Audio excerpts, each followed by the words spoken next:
예, 여러분들 이 시간에는 진동에 대한 이해와 그 영향에 대해서 알아보겠습니다. 진동이라는 건 뭐냐? 그래서 어떤 점의 위치가 시간이 경과함에 따라서 임의의 기준점을 중심으로 반복적으로 상하로 변하는 현상, 소음 진동 규제법에서는 기계, 기구, 시설, 기타 물질 사용으로 인하여 발생하는 흔들림으로 규정을 하고 있어요. 그래서 이제 우리가 소음에서도 얘기했잖아요. 소음, 그죠? 기계, 기구 사용해서 발생한 강한 흔들림이다. 인간이 감지하는 범위는 이 진동 같은 경우는 0.1에서 500Hz입니다. 그리고 인체에 나쁜 영향을 주는 거는 1Hz에서 90Hz예요. 그래서 진동, 떨림이다. 떨림. 그래서 이제 그 기계 구조물의 반복적인 운동, 뭐 태엽, 시계 막 이런 것들이 뭐 울리는 거죠, 그죠? 그래서 강의적 해석으로는 물리적으로 이제 해석을 하게 되는데 단진자 운동이에요. 왔다 갔다 왔다 갔다 하는 단진자 운동, 그죠? 그게 오실레이션으로 이제 우리가 표현이 되죠, 그죠? 단진자 운동으로 이 진동을 표현을 할 수 있다, 그런 얘기입니다. 그래서 진동의 단위라는 거는 여기에 나타냈지만 변이, 속도, 그리고 가속도로 표현이 가능하다. 그러니까 변이, 속도, 가속도로 표현이 가능하다는 거예요. 그래서 이제 근데 그 관계가 어떻게 되느냐? 그 관계가 뭐 가속도, 그죠? A, 속도, 그리고 변이. 여러분들 이제 물리 시간에서 많이 배웠잖아요, 그죠? 그래서 이게 결국은 진폭이라든가, 그러니까 이 진폭 크기, 그리고 주파수에 따라서 또 진동도 달리 할 수 있다, 이렇게 보시면 됩니다. 그래서 진동수라는 거는 1초에 한 번 진동한다, 1Hz예요. 1초에 한 번 딱 진동을 한 겁니다. 이렇게 딱 한 번 진동. 그리고 1초에 세 번 진동한다, 3Hz. 1000Hz다, 1초에 1000번 진동을 하는 거예요. 그래서 진동수라는 거는 헤르츠가 진동수와 같다, 이렇게 보시면 돼요. 근데 진폭은 보시게 되면 이게 높이죠, 높이. 변이와 시간의 함수로 표현을 하는데 이 변이의 크기를 갖다가 우리가 진폭이라고 해요. 얼만큼 높이로 진폭이 일어나느냐, 그런 얘기예요. 그리고 이제 진동 가속도 레벨 우리가 VAL이라고 써요. 그래서 이걸 갖다가 이제 그 어떤 측정 대상 진동의 가속도 시로치를 진동 가속도의 레벨의 기준치로 나눠줘서 로그 값을 취한 게 우리가 진동 가속도 레벨이라 한다는 거죠. 그리고 공진이라는 의미가 있어요. 공진이란 건 뭐냐면 이게 주파수가 서로 일치하게 되면, 그죠? 진동계 작용을 외력이 진동수와 그 고유 진동수와 이렇게 그대로 일치를 하게 되면 그때 발생하는 걸 갖다가 우리 공진이라 해요. 공진. 여기서 보게 되면 이게 진동수가 이렇게 가잖아요. 가는데 여기 또 다른 어떤 진동이 일어나서 똑같은 진동수를 갖게 돼요. 그랬을 때는 이게 공진 주파수를 갖게 된다는 거죠. 그리고 이제 때에 따라서는 저게 이제 역으로 진동을 서로 감쇄를 시키기도 해요. 그래서 공진을 하면서 서로 감쇄를 시키기도 합니다. 그리고 정현파라는 그 개념이 있어요. 정현파. 그래서 이거는 Y, 그런 A의 사인에서 이렇게 나타내는데, 그래서 F는 주파수고 크기는 A고 위상은 F예요. 그래서 단위는 헤르츠, 1초당에 진동하는 횟수, 그죠? F로 표현합니다. F. 그냥 주파수에 한마디 주파수. 그리고 진동수는 감마로 표시하고, 그리고 주기는 T로 표현을 해요. 그래서 보시게 되면 우리가 주파수 그러면 주파수다 그러면 이제 단위 시간에 진동하는 횟수잖아요. 진동하는 횟수를 주파수라고 하고, 그리고 여기서 이제 나타나는 주기, 주기라는 거는 요 주기는 여기서부터 여기까지 주기죠. 그죠? 여기서 주기. 그리고 이제 그 진폭은 요 A를 나타내는 거고, 요 A 요게 진폭이잖아요. 그죠? 그래서 여기 하나의 진동수 시작해서 쭉 올라가가지고 여기까지 오는 요게 진동수죠. 이렇게 해서 이렇게 왔을 때 하나의 진동이다 이렇게 보시면 돼요. 그래서 진동의 크기라는 거는 평균값, 그죠? RMS 값, 피크 값 이렇게 세 단위로 우리가 나타낸다 이렇게 보시면 되죠. 그래서 표현에 따라서는 피크 또는 제로 투 피크 뭐 여러 가지 방법이 있는데 중요한 거는 위가 피크, 요 3분의 1 지점이 그러니까 세 개 3분의 1 지점이 피크, 그도 가운데 점이 평균값.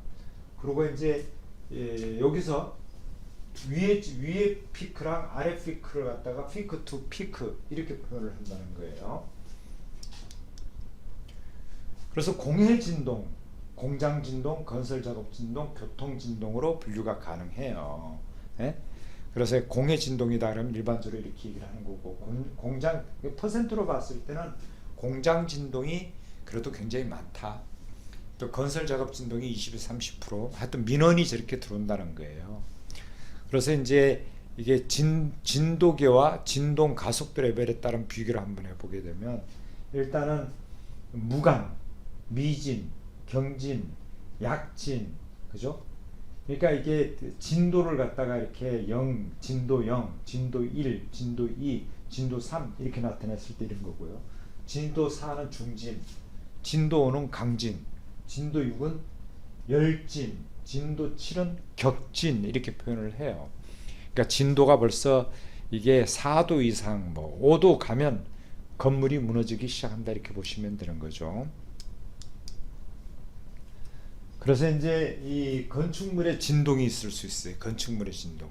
건축물의 외부의 동하중의 종류. 그러니까 그 건축물이 있으면 이게 지진이 일어난다, 진동이 일어난다 했을 때 어떤 형태로 일어나느냐 이런 얘기예요.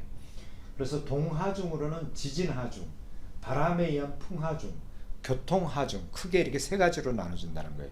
그러니까 건물에 어떤 힘이 가해졌을 때 지진하중이 있을 수 있고, 바람에 의해서 흔들리는 게 있고, 그리고 교통 어떤 지하철이라든가 이렇게 지나가면서 울리는 교통하중이 있을 수 있다 그런 거죠.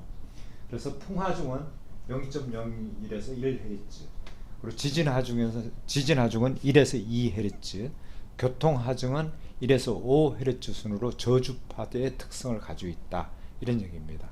근데 이제 여기서 이제 얘기하는 풍하중, 지진하중은 초고층 건물일 때는 굉장히 위험하다 이런 얘기입니다. 그래서 가능하면 그 진동 저감을 해줘야 되는데, 하여튼 진동 저감도 굉장히 힘들다 이런 얘기예요.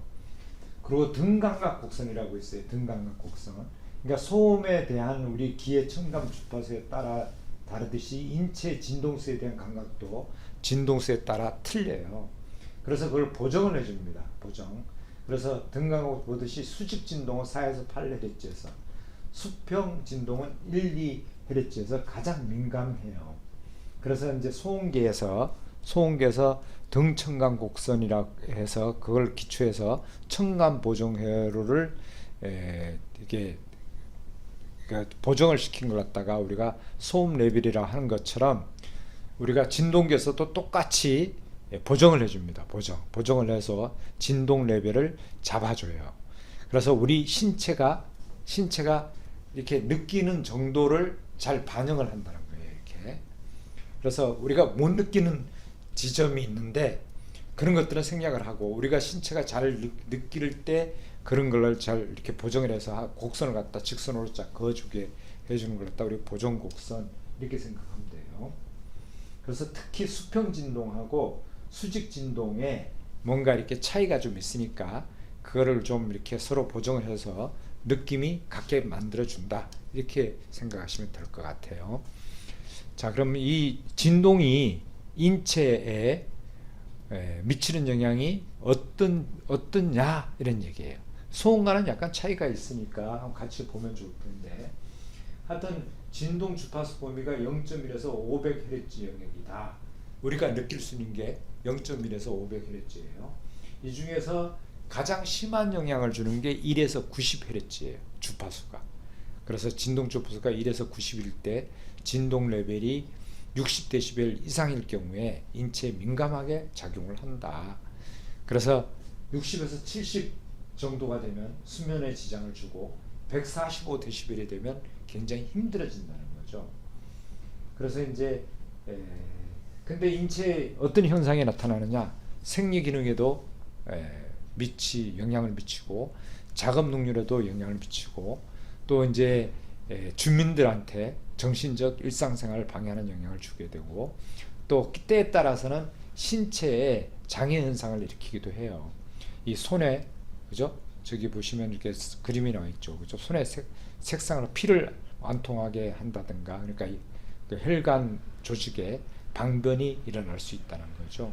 그래서 하여튼 여러 가지 진동이 일어나게 되면 몇 헤르츠에서 어떻게 영향을 주느냐 이런 얘기. 2에서 20헤르츠면 무릎, 손목 50에서 200헤르츠. 그래서 진동의 크기에 따라서 우리 인체 부위에 영향의 정도의 차이가 있다. 이렇게 보시면 될 것 같습니다. 그래서 기계류 및 건물에 미치는 영향, 진동이 미치는 영향입니다. 그래서 우리가 진도를 얘기하잖아요. 진도를 갖다 우리가 0부터 7도까지 이렇게 얘기를 해요. 네? 이렇게 얘기를 합니다. 그랬을 때 진도 무감이에요. 0이 무감이에요. 근데 이제 이게 점점 높아지면 경진, 약진, 중진, 강진, 열진, 격진해서 이제 건물에 영향을 주게 되는 거죠. 그래서 진동 가속도로 봤을 때는 이렇게 표현이 되고요. 0.8, 2.5, 8.0, 75 이렇게 표현이 되고 그리고 이제 이걸 데시벨로 환산을 했을 때는 90, 100 이렇게 데시벨이 이렇게 된다는 거죠. 그래서 꽃병이 쓰러진다. 거의 진도 4 이상에서 꽃병이 쓰러진다는 거예요. 그리고 벽에 금이 간다. 이제 그거는 이제 진도 5 정도가 되는 거고. 그래서 우리가 여러분들 지진이 일어났다. 그죠? 우리나라는 많이 안 일어나죠. 우리나라 같은 거는 지진이 일어나도 대개 2도, 3도에서 끝나죠. 어쩌다 4도까지 간 적이 있어요. 그래서 이제 포항이라든가 이런 데 4도까지, 4에서 5도까지 가가지고 건물들이 붕괴된 사건이 있었죠. 근데 일본 같은 경우는 되게 6도까지도 가죠. 근데 일본 같은 경우는 워낙 대비를 잘해가지고요. 우리보다는 그래도 지진에 대한 지진이 일어났을 때 그 영향의 정도가 덜한 것 같더라고요. 네. 그래서 진동 감각의 한계란 게 있어요. 그래서 이제 이게 우리가 최대 가속도가 이제 이렇게 나오는데 우리가 느끼는 지각의 한도는 어떻게 되느냐 이런 거예요. 그래서 이게 지각의 한도라는 거는 하여튼 진동 최대 가속도가 이렇게 있어도 지각의 한도는 이렇게 변함이 없고 근데 여기서 보시게 되면 하여튼 이게 지각의 감도가 예를 들면 150%일 때 가속도가 한 0.5일 때 우리가 지각이 막 느끼게 된다는 거죠. 그리고 불쾌한 감각 이게 수평 진동에 대한 인체 각 부위의 영향이에요. 머리, 위 가만히 앉아 있을 때와 서 있을 때 어떻게 영향을 주느냐. 또 상하 진동이 있을 때 인체 각 부위에 대한 영향. 여기 머리, 위, 엉덩이라고 생각하면 됩니다. 또 상하 진동에 대한 인체 각 부위 반응은 앉아 있을 때, 이거는 서 있을 때, 그죠? 그래서 이제 이게 머리하고 위, 또 엉덩이 이런 쪽에 주는 영향의 정도가 차이가 있더라. 이제 그런 겁니다. 그래서 이게 수평 진동이냐 상하 진동이냐 거기에 따라서 영향이 있다. 이제 그런 얘기죠. 그리고 이제 진동수 이렇게 진동수가 있고 반진폭이라는 게 있는데 그래서 감각 거기에 따라서 이제 감각 느끼는 영역이 따로 이제 생긴다는 거예요. 또 진동수와 이제 가속도 측면에서도 이제 이게 결국은 우리가 얼마 어디서 느낄 수 있느냐 이제 그런 거고요. 그리고 이제 폭로 시간과 연직 가속도. 그래서 얼마 정도 폭로됐을 때 우리가 에, 그 느끼는 정도가 어떻게 되느냐 이런 거죠. 이제 가속 폭로 시간과 가속도예요. 근데 어느 한계선까지는 쾌감까지도 느낄 수가 있어요. 근데 그게 넘어서게 되면 피로 능력 감퇴, 그게 넘어서게 되면 굉장히 몸에 이상 현상을 줄 수 있는 거죠. 그래서 이제 하여튼 이게 폭로 시간도 굉장히 중요하다 이렇게 폭로 시간과 가속도의 관계다 이렇게 생각하시면 될 것 같아요. 거기에 따라서 영향의 정도의 차이가 있다 이제 그런 얘기입니다. 그래서 이제 결국은 진동이란 게 규제가 어떻게 되느냐, 규제가. 그래서 우리 소음도 이제 규제가 있었잖아요. 그런 것처럼 진동도 규제가 있다 이렇게 생각하시면 돼요. 이것도 이제 데시벨 단위에서 규제가 되는데 주거 지역 같은 경우는 우리가 주간에는 65, 심야에는 60데시벨, 그 밖에는 70에서 65 이렇게 보시면 되고, 대개 65에서 60 이렇게 보시면 되죠. 그리고 공장 진동 배출 허용 기준. 이 공장을 갖다 가동하면서 공장에서도 기계들이 있기 때문에 기계에 의해서 진동이 일어날 수 있잖아요. 그랬을 때 낮일 때는 60, 그리고 밤이면 55. 그리고 이제 그러니까 이게 지역에 따라 틀려요. 지역에 따라 틀린데 보시면 그 일반 주거 지역, 준주거 지역 같은 경우는 65고 60이에요. 또 도시 지역의 상업 지역 같은 경우는 70, 공업 지역 같은 경우는 75 이하 이렇게 돼 있어요. 그래서 우리가 이게 평상시에는 아무도 아니지만 이런 어떤 진동이 일어났을 때 그 영향의 정도가 굉장히 크기 때문에 항상 여러분들이 어디선가 진동 그러면 그냥 무의식적으로 넘기시 말고, 그게 이제 규제 기준이라든가 이런 거랑 좀 비교해 봐 가지고, 그래서 이게 규제 기준 이상으로 난다 그러면 그거를 뭔가 이렇게 개선할 방법을 찾아줘야 된다는 겁니다. 그리고 도로 교통의 진동 한도 65에서 60, 70에서 60이고, 철도도 이게 65에서 60, 70에서 65. 또 건물 용도별로도 틀립니다. 수술실 같은 경우는 굉장히 좀 진동이 거의 없어야 되잖아요. 그러다 보니까 54. 주거는 60에서 66. 그죠? 그리고 사무실은 66, 공장 작업중 67. 그래서 이제 이게 용도에 따라서 규제하는 진동 기준의 차이가 있다 이렇게 보시면 될 것 같아요. 그리고 이제 우리가 그 진동 대상 진동 레벨에서 다음 표에 따라서 보정한 평가 진동 레벨이 60 이하일 것 이렇게 돼. 진동 기준이 이렇게 돼 있어요. 그러니까 이걸 뭐라고 말씀을 드려야 되나? 이 표에 따라서 보정을 해서 평가 진동 레벨이 60 이상이 되면 안 된다는 거예요. 그래서 이제 관련 시간대 이제 보정을 해주는 거죠. 예를 들면 관련 시간대에 대한 정진동 발생 시간의 백분율을 따져서 그 백분율에 따라서 보정치를 0에서부터 마이너스 10을 해줘요.